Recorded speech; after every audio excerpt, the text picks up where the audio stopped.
You're tuned in to the Ross Tucker Football Podcast, guiding your gridiron journey, none other than your host, former NFL lineman, Ross Tucker.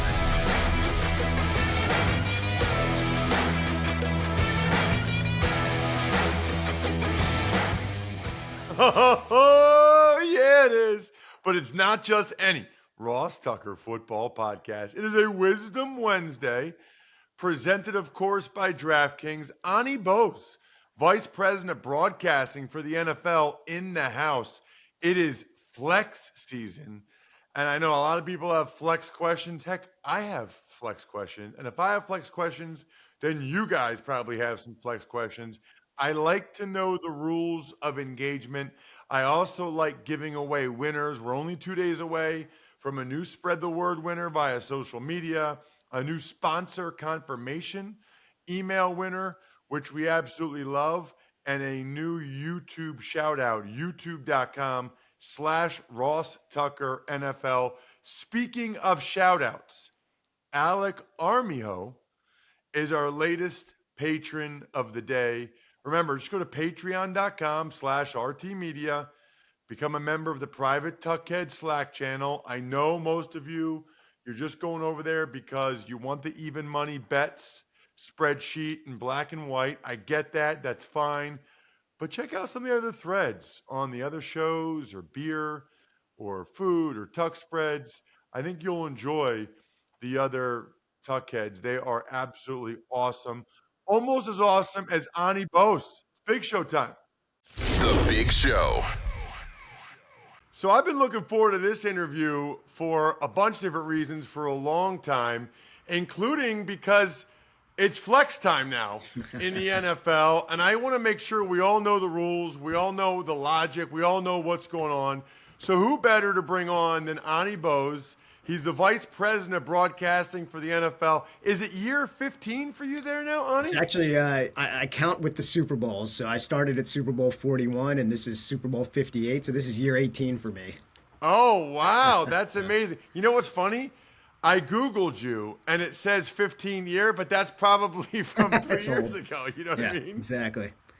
It's funny, Onnie, because I know I do, and other people do as well, because you do media stuff when the schedule comes out. So people think of you and Mike North and Katz, and all, like, they think of you as the schedule people, right? Yep. So I guess the first question is, what do you guys do this time of year? We know what you do as soon as the season ends until the schedule comes out, but what do you do this time of year? Yeah, it's a great question. I appreciate you asking, Ross, because look, it's a fun thing for us to be part of the scheduling team, and we get that day or two of media blitz every year, and we have a lot of fun with it. But you know, the reality is we're all more broadly part of the broadcasting department, and we have a lot of responsibilities to our partners. You know, I saw you over the summer over at the CBS meetings. You know, we are constantly working with our partners on anything that has to do with the game on television or streaming or, you know, coverage of our live games, but also our big events. So scheduling's part of it. You said it's flex season. We're always thinking about what the season and the schedule is going to look like. But my specific team and I, you know, we spend a lot of time just week to week on managing the games and making sure that all of our networks are getting everything they need. Their games go well. You know, a lot of reaction to Taylor Swift this past week, and how do we help work on that and things like that. But, you know, we're also big events. You know, this month we've had people on the ground in Las Vegas, of course, for the Super Bowl, but also in Orlando for Pro Bowl games, for draft in Detroit. So, you know, we're thinking ahead, we're cycling, and we're working hand in hand with whichever networks are covering those games and all of those planning and everything that goes around it. So constantly, you know, a lot going on because, you know, as you know very well, our networks are always engaged and we're lockstep with them. So there's stuff going, you know, 12 months of the year. You know, it's interesting, Onnie. I called a game Titans Saints week 1 for CBS this year, which was awesome. I'll be doing another game later on this month in week 8.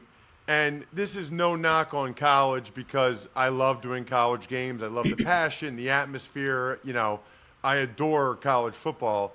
But it's just really impressive how smooth everything goes with the broadcast component of the NFL. It's just like bang, bang, bang. Everything is, I mean, I give you guys a lot of credit because I feel like when you do an NFL game, that part of it feels easy. You know, I do games on radio too, so I do a lot of NFL games, radio or TV, and it's just like clockwork. And I don't know why, but it seems like it runs a lot smoother and more efficiently than college. And again, no knock on college, but I guess kudos to you guys. No, we appreciate hearing that. And look, for the colleges, I'm very appreciative that there's, many different conferences and different jurisdictions. We have the luxury and the privilege. There's 32 teams and it's one jurisdiction, but we take very seriously, our partners with CBS, Fox, ESPN, NBC, Amazon. They're incredible partners. They're really professional, and our job, and we've got a really dedicated team who are all hands on deck, is to make that process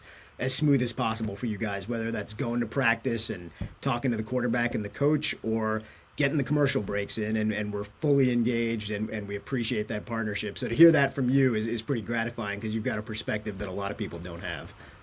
Okay, so flex scheduling in some capacity can start this week, or at least it is starting this week, in the sense that you guys moved the Bucks-Lions game from 1 o'clock to 4:25 p.m. So am I correct in saying there's 4 types of flex scheduling? There's 1 to 4:25 and vice versa, and then there's Sunday night flex, there's Monday night flex, and there's Thursday night flex, or am I mistaken there somewhere? No, you got it, Ross. And then a lot of that's new for this year, right?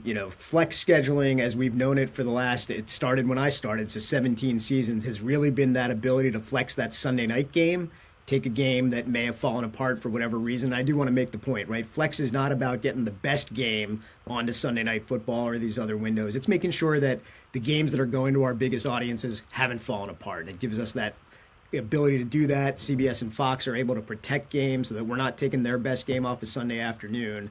So that's been the philosophy, and we've been able to expand that. The 1 o'clock and 4 o'clock, we call that early lates. That's been around for a long time, right? If it made sense to move a game that got better to a later window where we know the audiences are higher, we've done that for a few decades. Sunday Night Flex, as I said, has been around for about 17 years, and then new this year, the Monday Night Flex was kind of baked into the new contracts that we did, and Thursday Night Flex is something that we kind of talked through and announced, kind of in the spring. So 4 types, you hit it on the head, and it is about, let's just make sure we have some options, and we're able to make sure that if a game really has fallen apart due to injury or other circumstances, we don't necessarily have to put that into a place where there's a big audience.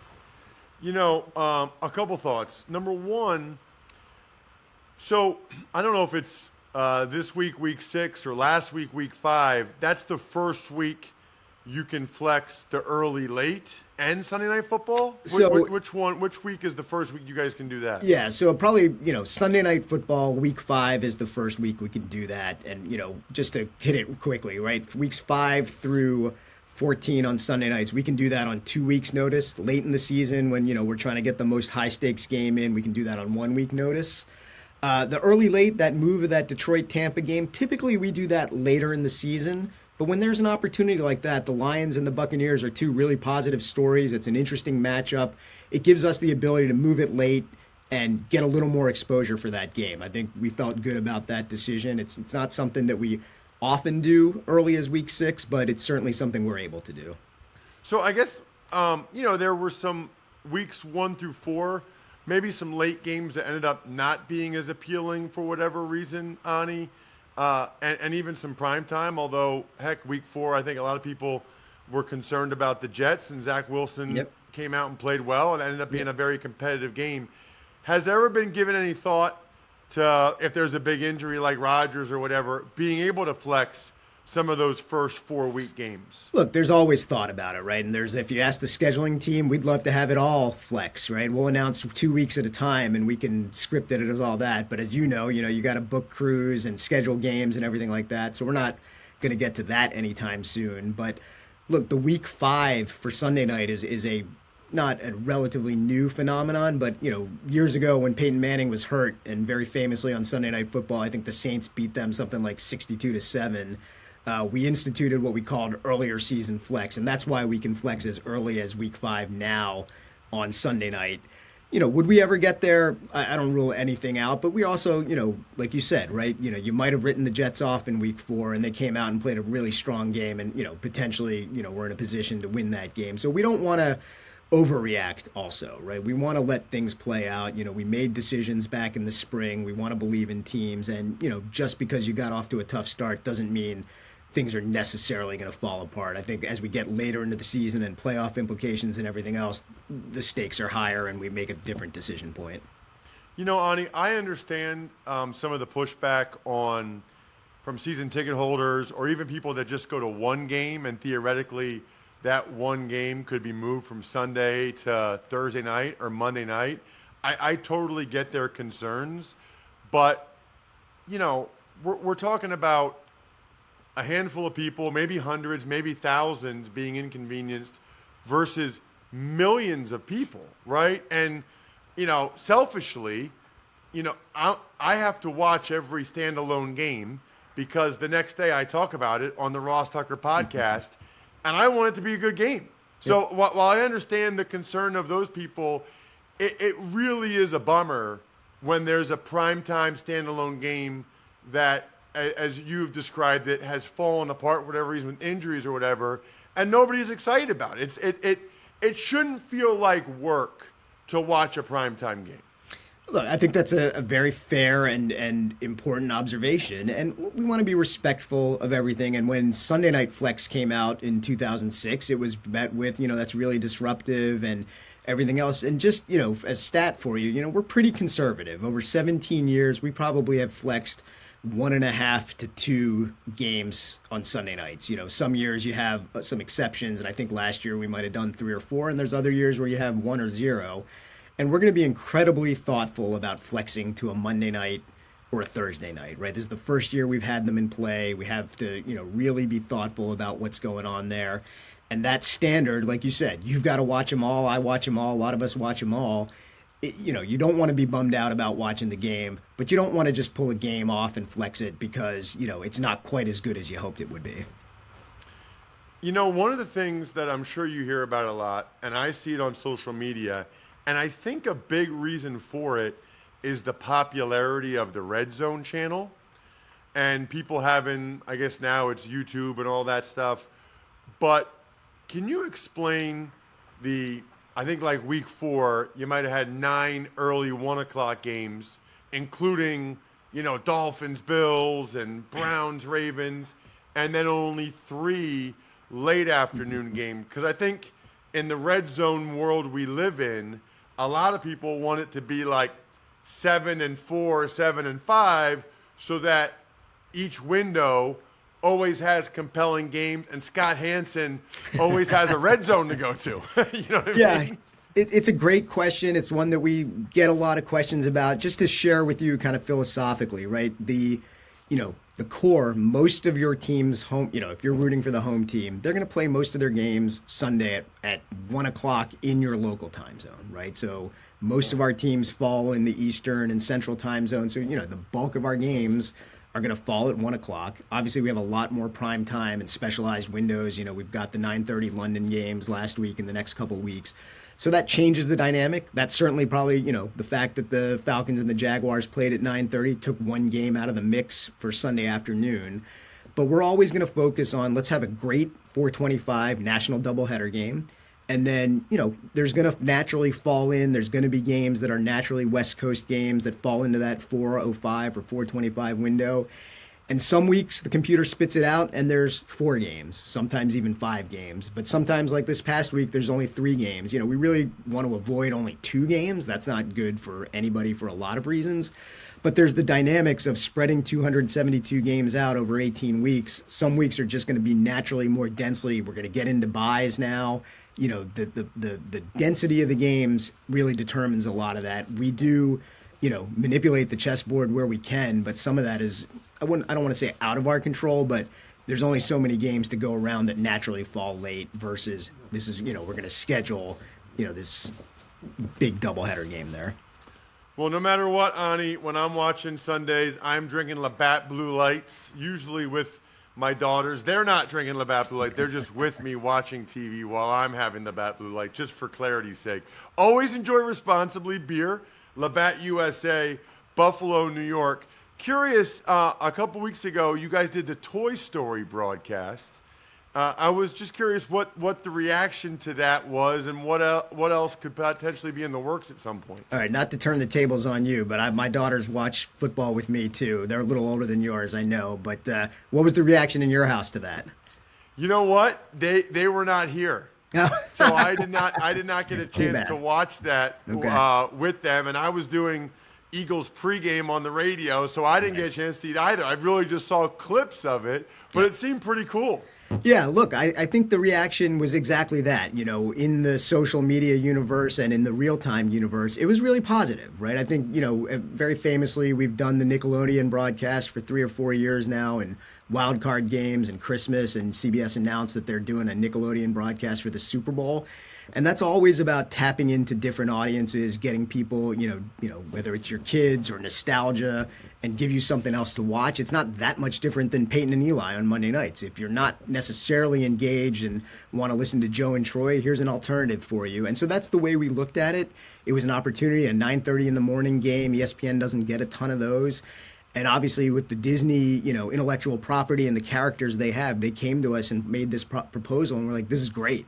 You know, and the accomplishment, you know, really from our point of view was the technical piece, where that game was running relatively in real time, and they were rendering Trevor Lawrence and Bijan Robinson in this Toy Story world and replicating exactly what they did. So I think, you know, there were some glitches early on that credit to everybody involved, they solved, but they showed some side-by-side clips, and they really replicated a lot those plays almost exactly. And meanwhile, you've got, you know, Woody and Buzz and the Toy Story world in and around them. So, you know, really positive from our point of view. We love the creativity. We love the opportunity to try different things.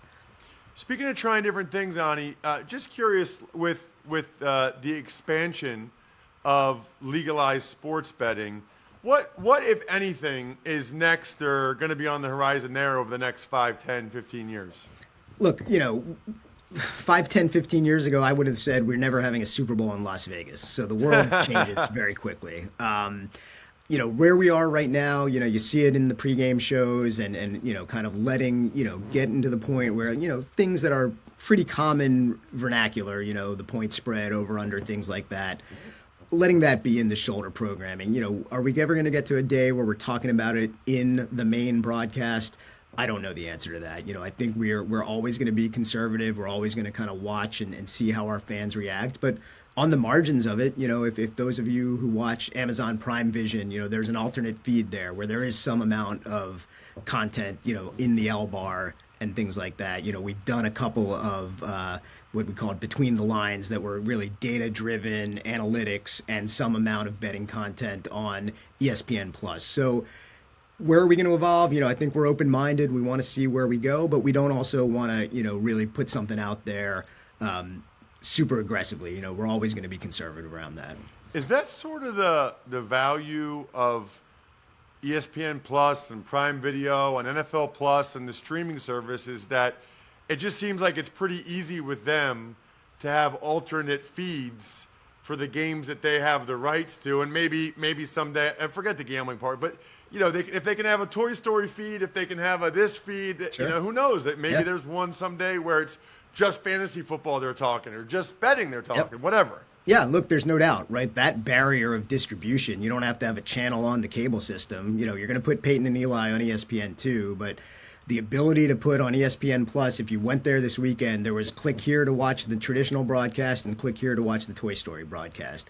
And that's just a technical flexibility that our streaming partners have. Even the evolution of Sunday Ticket from, you know, linear on DirecTV to in my home on YouTube or YouTube TV, you know, just the ability to have multiple multi-views and things like that, or to add Scott Hansen and the Red Zone into the multi-view. Those are things that just, you know, are a lot more challenging in a straight linear world. So we are absolutely engaged with our partners, and we encourage them. Like, you know, you have the ability to do things that the other partners don't necessarily have. Let's see where we can innovate together.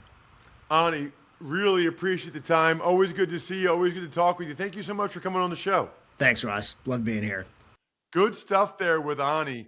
And listen, I understand about people getting tickets to go to games. You guys know one of our best sponsors that I love is the Game Time app, which, by the way, that's actually interesting to bring up, the Game Time app, as it relates to flex scheduling. Because if a game gets moved, that's a great time to open up the Game Time app. We talked on the Even Money Betting podcast yesterday. It's like $160 to get in to that Patriots Raiders game out in Vegas. Second year in a row the Patriots have been there. I think it was $100 to go to the Vanderbilt Georgia game I'm calling on Saturday. The bottom line is, literally, as you're scrolling the prices, you can see the vantage point for where you would be if you bought those tickets. That's the key to me. And of course, the Game Time guarantee. If you find tickets in the same section or row for less, Game Time will credit you 110% of the difference. You'll get an average of 18% savings, by the way, which is wild. Take the guesswork out of buying tickets with Game Time. Download the Game Time app, create an account, and use code Ross for $20 off your first purchase.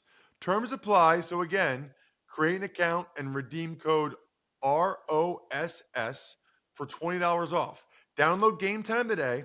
Last minute tickets, lowest price, guaranteed. Tuck's Takes.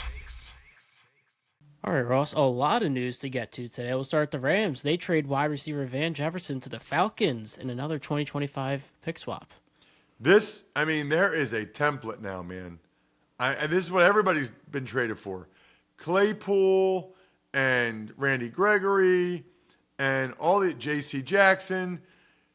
One team trades the player and a 6th-round pick, or a 7th-round pick. The other team trades a 6th-round pick.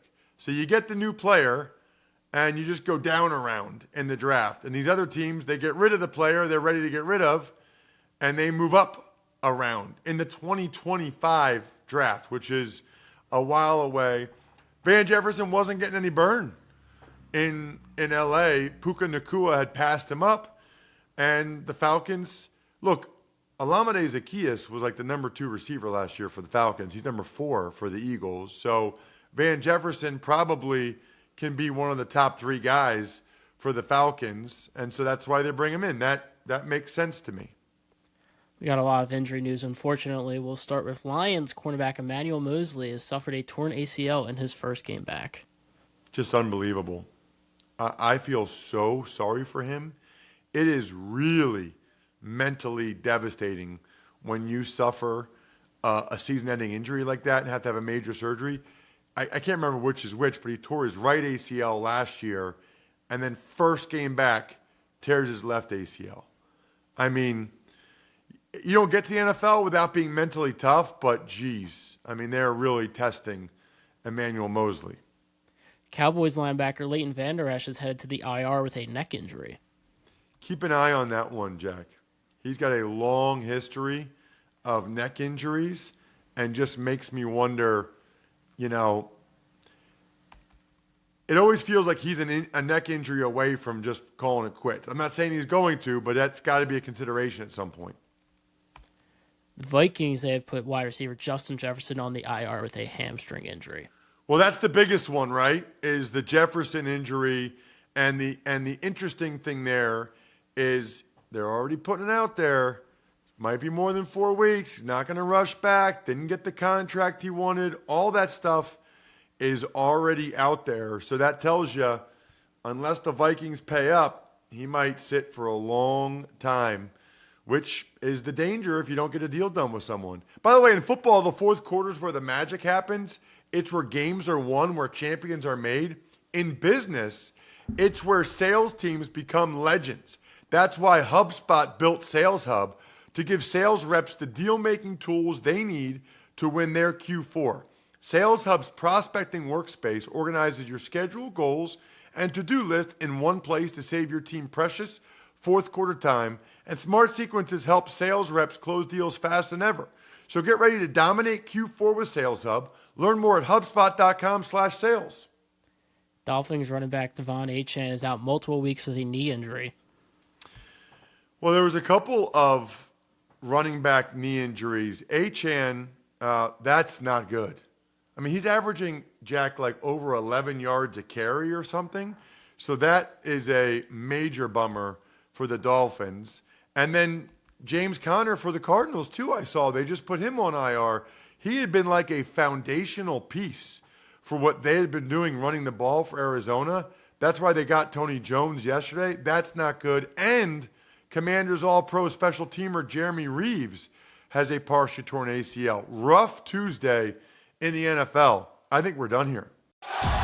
Thanks for tuning in to the Ross Tucker Football Podcast. Make sure to also check out Even Money, Fantasy Feast, and College Draft, all on the DraftKings Network on Samsung TV Plus, YouTube, or subscribe to the podcast on your favorite platform. Shout out myfrontpagestory.com, myfrontpagestory.com, myfrontpagestory.com. You want to win the contest? You want to be able to have your pick of whatever press pass you want? Get a glorious story from myfrontpagestory.com for someone in your life. Backofficescheduler.com, go-bengals.com, steakhousesports.com, humanheadnyc.com, Sporticulture, and Pizza Boy Brewing.